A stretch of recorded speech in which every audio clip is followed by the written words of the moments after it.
Con Luis del Pino y Carmen Carbonell, tu opinión importa. En Mañanas en Libertad. 8:02, 7:02 en las Islas Canarias. Vamos con las noticias de las 8 con la ayuda de doña Carmen Carbonell.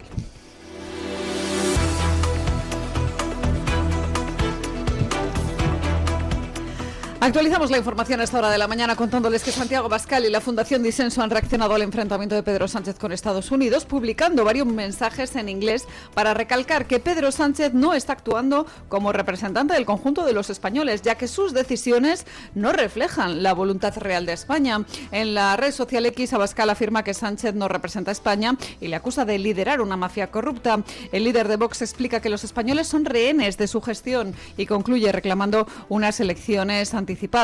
Por su parte, la Fundación Disenso ha difundido un editorial también en inglés en el que sostienen que la política exterior del presidente del gobierno supone un problema de seguridad nacional. El texto atribuye las decisiones de Pedro Sánchez a un engaño ideológico y a un ego enfermo que, según dicen, estaría centrado en protegerse de las consecuencias de sus actos. Tanto Abascal como la Fundación Disenso subrayan la misma idea, que Pedro Sánchez no representa a España, ya que su posición no coincide con la del país al que gobierna. Pues fíjense esto, qué curioso. Abascal pues ha comentado en declaraciones a los medios en español, por supuesto, todas las barbaridades que está haciendo Sánchez y todo esto de ponerse del lado de Irán en esta guerra. Pero además ha publicado en inglés un tuit específico destinado al público americano, y la Fundación Disenso, la fundación de Vox, también ha sacado un editorial en inglés destinado al público americano. Y tanto Vox como la Fundación Disenso han movilizado a sus contactos en Estados Unidos. Y ayer veía algún contacto de algún algún mensaje de algún destacado republicano, pues haciéndose eco de estos mensajes de Abascal, de Vox, de la Fundación Disenso, dirigidos al pueblo americano y al gobierno americano. Por supuesto que es imprescindible hacer esa labor. Es imprescindible ir al gobierno Trump y decirle: oye, comprendemos que estés de este psicópata que nos gobierna hasta el mismísimo culo, pero es que nosotros también, y este psicópata no es España, y este psicópata a los primeros que nos está fastidiando es a nosotros. Así que, pues, en fin, lo que queremos es que centres el tiro en el psicópata. Para poder hacer eso, es decir, para poder tener entrada en el gobierno de Trump, y Vox la tiene, pues es necesario muchos años de trabajo previo. Es necesario muchos años de entablar relaciones. Hay gente de Vox, de la cúpula de Vox, con excelentes relaciones dentro del gobierno Trump. Ya hay gente en Vox y en la Fundación Disenso con excelentes relaciones con muchos de los think tanks conservadores americanos, y con gente en puestos intermedios del Partido Republicano y de sus redes de influencia. Y es eso lo que está movilizando Vox, pues para intentar minimizar el daño a España y para intentar transmitir a Estados Unidos una idea. ¿Por qué no nos ayudáis a quitar de en medio a Sánchez? Lo cual, por supuesto, beneficiaría tanto a España como a Estados Unidos, y lo cual, por supuesto, exige definir con sumo cuidado cuál es la respuesta. Es decir, que no se haga una respuesta desde Estados Unidos de brocha gorda, sino una respuesta lo más dirigida. Por ejemplo, y esto ya es cosecha mía, pero a lo mejor los servicios de información americanos nos podrían dar alguna información interesante sobre distintas cosas, empezando por el 11M y acabando por los problemas de Sánchez con la inteligencia de Marruecos. Y, ¿por qué no?, las guarrerías con Venezuela y con Guinea Ecuatorial y con otros países donde pueda haber socialistas que hayan puesto el cazo. Eso sería mucho más interesante. Pero claro, para poder hacer eso, para poder ir al gobierno americano y decir, oye, vea por Sánchez, porque los españoles somos aliados de Estados Unidos, estamos hasta las narices de este tío, mucho más de lo que puedes estar tú, Donald. Para hacer todo eso tienes que tener los contactos. Y para tener los contactos tienes que haberlos trabajado durante años. Y sobre todo, tienes que haber estado en el lado correcto. ¿Se dan ustedes cuenta de lo importante que es haber apoyado a Trump desde el principio? ¿Se dan ustedes cuenta de que quienes han apoyado a Trump desde el principio, en vez de cerdear y terminar recomendando el voto a Kamala Harris, que hay que tenerlos cuadrados, quienes han estado apoyando a Trump desde el principio son ahora los que tienen entrada en el gobierno americano y pueden permitirse lanzar esos mensajes para tratar de reconducir la ira de Trump hacia Sánchez, no hacia España? Todas las cosas que se hacen bien terminan siendo útiles. Las cosas que se hacen mal, al final, como dice mi señora madre, una cosa mal hecha engendra 100 cosas mal hechas. Y al final, pues uno mira y dice, ¿dónde está aquí la voz del PP? Porque Vox tiene entrada en el gobierno americano, porque se la ha trabajado y porque ha estado siempre en el lado correcto. ¿El PP qué entrada tiene? ¿Qué potencia tiene el PP para poder convencer a Trump de, oye, haz esto en lugar de esto otro? O, oye, que los españoles no somos Sánchez. Pues no tiene entrada. El PP en estos momentos carece de una interlocución seria con el principal gobierno del mundo, que es el de Trump. Y carece de una interlocución seria porque el PP ha encomendado las decisiones de política exterior a un siniestro como González Pons, que ha insultado a Trump de todas las formas posibles, a una señora muy brillante, que es Cayetana Álvarez de Toledo, porque tiene síndrome de aversión a Trump, y que ha dicho unas tonterías tremendas sobre que Trump era el Sánchez americano. Pero, por el amor de Dios, ¿hay alguien en el Partido Popular que piense con 2 dedos de frente? Pues no, el Partido Popular hace mucho que se sometió a la política exterior que se marca desde Bruselas. Y claro, pues ahora, ¿a quién tiene para influir en el gobierno americano? A nadie. Vox sí. Hay que estar siempre en el lado correcto, incluso aunque sea impopular. Yo empecé a apoyar a Trump en 2015, cuando nadie le apoyaba. Porque me miraban como al pirao. Pues mire, no era un pirao. Simplemente veía dónde está el bien y dónde está el mal. Y le concedo importancia a las cosas que la tienen, a las formas de Trump, que fuera maleducado. Yo muchas veces querría, gritarles a los progres, porque algunos son particularmente asquerosos, y ladrones, y depravados algunos. Las formas, me importan un bledo las formas. Lo que me importa es el fondo, y estaba claro desde el principio quién era el bien y quién era el mal. Pero claro, amigo, elegir el bien y decirlo tiene su coste, y hay algunos que lo afrontamos y otros no. Vox ha apoyado desde el principio a Trump. Vox apoyó a Milei cuando aquí nadie daba un duro. Vox apoyó a Meloni desde el principio, cuando era la hija del fascismo.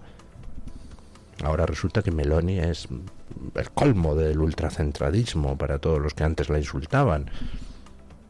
Al final, mi consejo, quédense ustedes con los que van desde el principio al fondo de los problemas y toman la posición correcta, y no con los que se dedican a brujulear porque en el fondo no tienen ideas propias.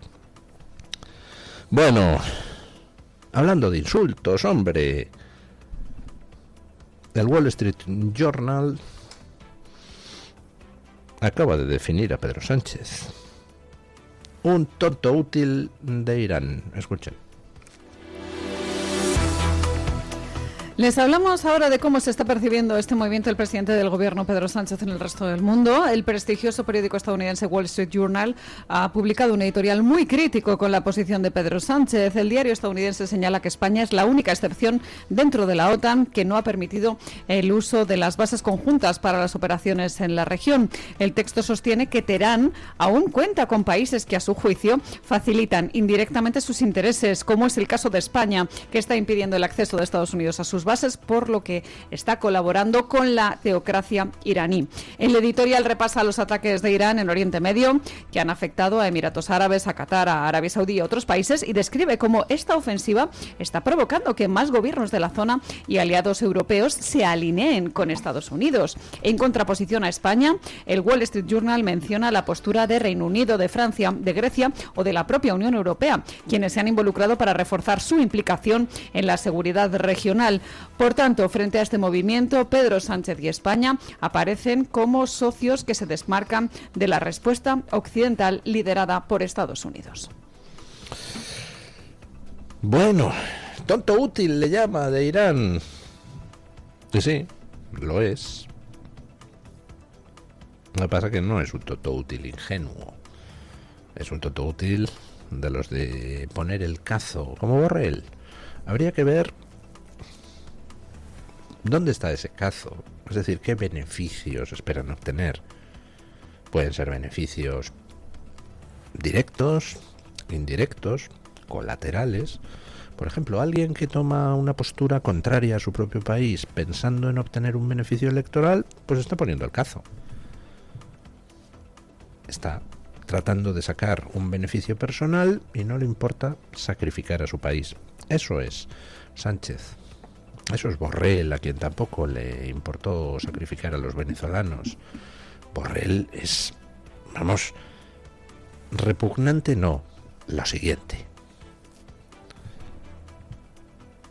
Pedro Sánchez, el tonto útil de Irán. Todos estos tontos útiles que andan ahora, pues algunos desde posiciones sorprendentemente católicas, otros desde posiciones separatistas antiespañolas, otros desde posiciones de la extrema izquierda más siniestra, tipo Podemos, otros desde posiciones de hispanismo anglófobo, que dices, pero ¿cómo cuadra esto con el antihispanismo de todos tus actuales compañeros de viaje, tío? Todos estos están ahora con el argumento de derecho internacional porque, vamos a ver, payasos. En el año 2005, Naciones Unidas aprobó, después de los genocidios de Ruanda y demás, una doctrina que se recibe el nombre de responsabilidad de proteger, aprobada en Naciones Unidas, y que dice que cuando un régimen está cometiendo un genocidio, no es que los demás tengamos derecho, es que tenemos la responsabilidad de proteger a la población local.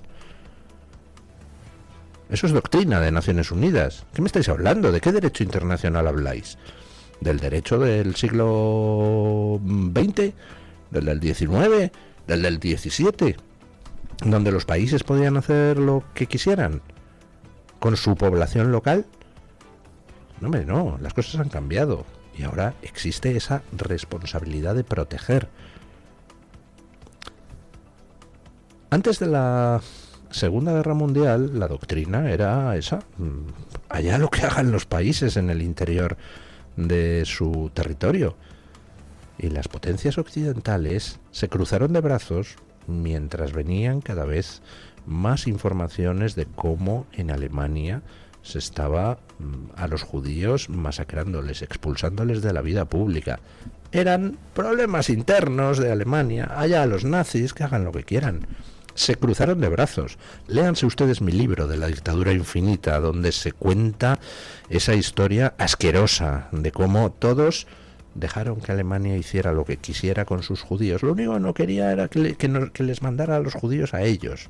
No, a mí no me mandes refugiados, no, eso es problema interno tuyo.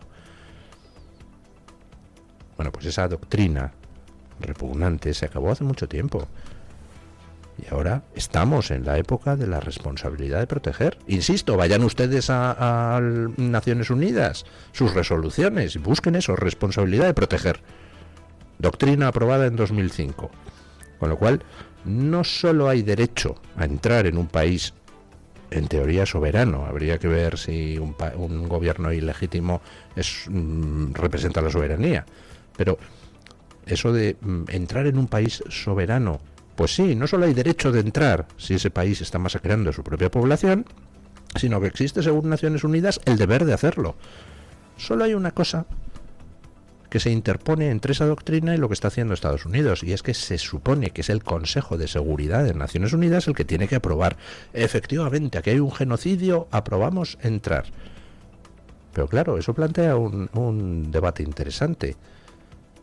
¿Y si el genocidio lo está cometiendo alguno de los miembros del Consejo de Seguridad? ¿Alguno de los que tiene derecho de veto? Y si el genocidio lo está cometiendo alguno que resulta que es amigo de alguno de los que tiene derecho de veto, entonces no podrías aprobar nunca la entrada. Con lo cual sería una formalidad lo que separaría tu derecho a intervenir de la intervención real. Pues mira, ya está bien de chorradas. Yo no quiero que ahorquen homosexuales. Yo no quiero que la piden mujeres.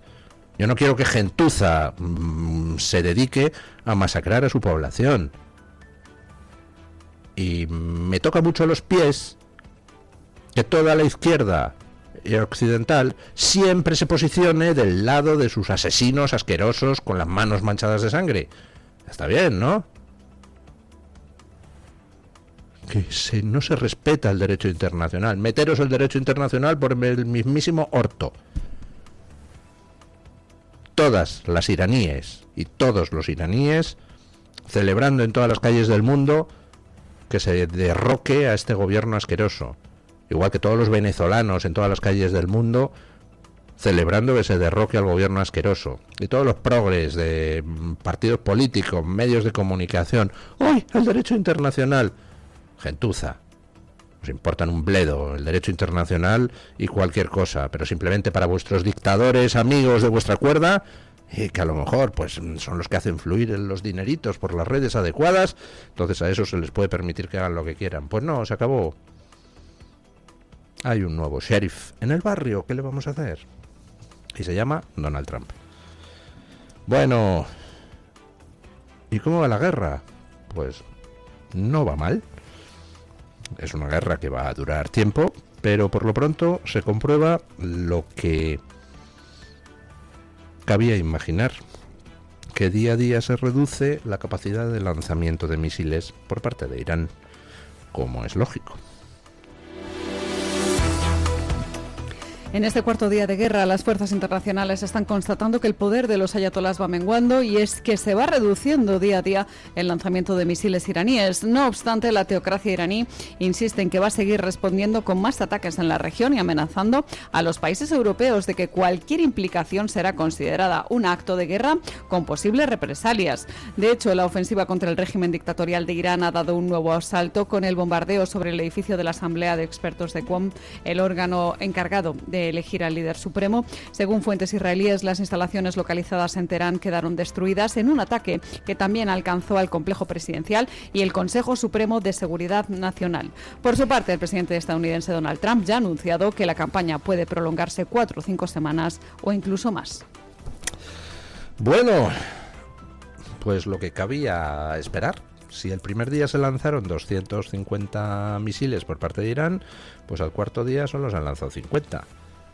¿Por qué? Pues porque si Irán saca una lanzadera de misiles de alguno de sus escondrijos, pues puede lanzar misiles, claro que sí, pero automáticamente queda marcada, porque quien está ya dominando el espacio aéreo es Estados Unidos e Israel. Por tanto, esa lanzadera lanza una primera tanda y no vuelve a lanzar ninguna otra. Tiene todavía lanzaderas Irán, muchas, y puede estarse muchas semanas sacando un par de lanzaderas en un sitio, otro par de lanzaderas en otro sitio. Claro que sí, puede tratar de prolongar la guerra, y de hecho esa es su intención. Han concentrado, por ejemplo, lanzaderas en distintos lugares como hospitales y colegios para tratar de que respondan Israel y Estados Unidos y que haya víctimas civiles para poder hacer la misma estrategia que en Gaza. que es decir, matan a niños, matan a enfermos, médicos muertos, canallas. Y aquí toda la gentuza en los medios de comunicación y en los partidos que están contra la guerra que se está celebrando, pues se pondrán a repetir la propaganda de Irán de manera absolutamente acrítica, como ha pasado en Gaza. Si ya el manual está muy visto. Ahora, que hombre, pues ya todos hemos aprendido y esas cosas cada vez tienen menos efecto. Y al final, pues sí, Irán puede tratar de jugar a retardar las cosas lo más posible, que prolongar la guerra y las campañas de propaganda. Pero, ¿quién lo va a decidir? Porque el problema que tienen es que Israel está eliminando a todo aquel que tiene capacidad de decidir prolongar la guerra y por tanto el sufrimiento de su población. Así que ¿quién va a tomar las decisiones de seguir prolongando la guerra si todos los que pueden decidir van cayendo uno tras otro? Que no somos idiotas, oiga, que ya nos conocemos cómo van los temas. Bueno, teníamos otro titular, pero ya no nos da tiempo. Nos da tiempo, dice doña Carmen, que es quien manda, que sí, pues vamos con el titular.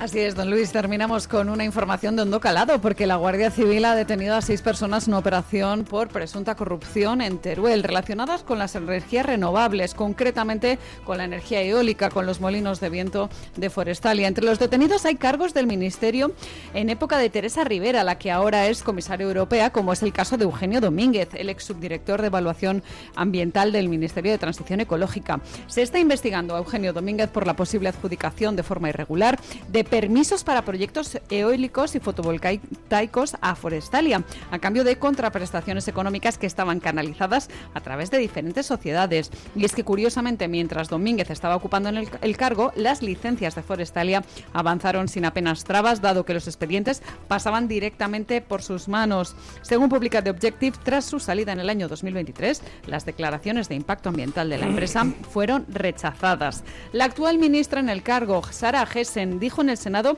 que se enteró de la decisión por la prensa y que no se ha abierto una investigación interna. Y es que la investigación sobre estas licencias de renovables conecta también con el caso Koldo. La UCO halló en dispositivos intervenidos a Koldo García documentos que apuntan a que Santos Cerdán, entonces secretario de Organización del PSOE, trató de situar a personas de su confianza en puestos estratégicos de varios ministerios, entre ellos el Ministerio de Transición Ecológica, y entre los nombres señalados figura el de Eugenio Domínguez.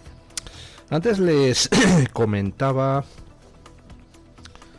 que lo importante que es el adoptar siempre las posturas que crees que son correctas, incluso aunque sean impopulares. Lo comentaba en torno al tema de cómo Vox apoyó desde el principio a Milei y a Trump, cuando aquello era prácticamente de piraos. Pero era lo correcto. Y ahora rinde sus frutos porque Vox tiene entrada en los gobiernos de Argentina o de Estados Unidos porque se ha estado trabajando esas relaciones. En el tema ecológico, yo llevo, desde que estoy en Antena en el año 2009, peleándome contra la estafa climática, cuando era impopular hacerlo. Me han dicho de todo: negacionista, anticiencia, terraplanista, conspiranoico. Yo siempre he intentado argumentar racionalmente y lo que recibía eran descalificaciones, por supuesto no argumentadas. Simplemente el intentar acallar con el insulto, con el etiquetado y tal. Pero vamos, que a mí me entra por un oído y me sale por el otro. Me limpio el culete todas las mañanas con esas descalificaciones. Y al final yo tenía razón. Y todo era una estafa asquerosa. Y estos mismos que se dedicaban a insultar a todos los que ponían en duda la estafa, lo que hacían eran unos ladrones, unos golfos, que las renovables, el pobre planeta. Mentira, era un negocio, hombre. Un negocio donde han robado lo que han querido, nos han encarecido la energía a lo que les ha dado la gana. Estamos nosotros pagando la factura de su golfería. Era todo una estafa. Como desde el principio dijimos algunos, ahora hay mucha más gente que se apunta al asunto. Bienvenidos sean. Toda ayuda es poca para acabar con la estafa. Pero déjenme que me tire el pinflis un poquito. Porque yo estoy desde el principio contra esa estafa. Denunciando que era una estafa, que era anticiencia. Eso era la anticiencia. No los que decíamos que estaban manipulando los registros de temperatura. No los que decíamos que estaban sacando conclusiones de modelos que no tienen nada que ver con la realidad.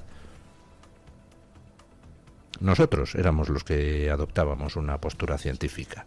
Los ladrones eran los que estaban haciendo anticiencia para poder robarnos a placer.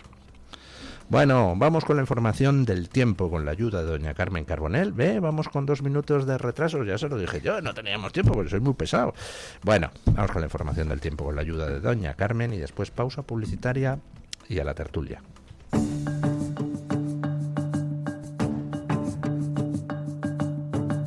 El tiempo en Radio Libertad.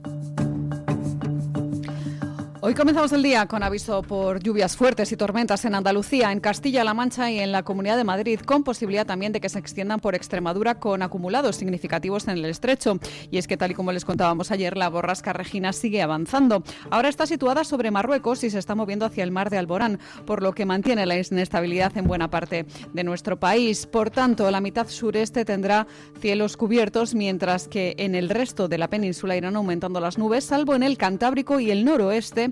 Los chubascos se van a extender de sur a norte, con tormenta y granizo ocasional. En Baleares puede caer también algún chaparrón. En Canarias las lluvias van a ser más intensas en el norte y con tormenta en las islas orientales. La cota de nieve quedará en torno a los 1.800-2.000 metros en Canarias y también en el sureste de la península. Habrá nieblas en el este peninsular, en la Ibérica y el Alto Ebro, y continuará la calima en la península y Baleares, avanzando hasta Canarias. Las temperaturas descienden en la mitad sur de forma notable en Andalucía y suben en Canarias y en el sistema central. Pocos cambios en el resto y atención a los vientos, que habrá rachas muy fuertes en Canarias, en la fachada oriental y en el sureste. Tu voz, tu libertad, tu radio. Radio Libertad.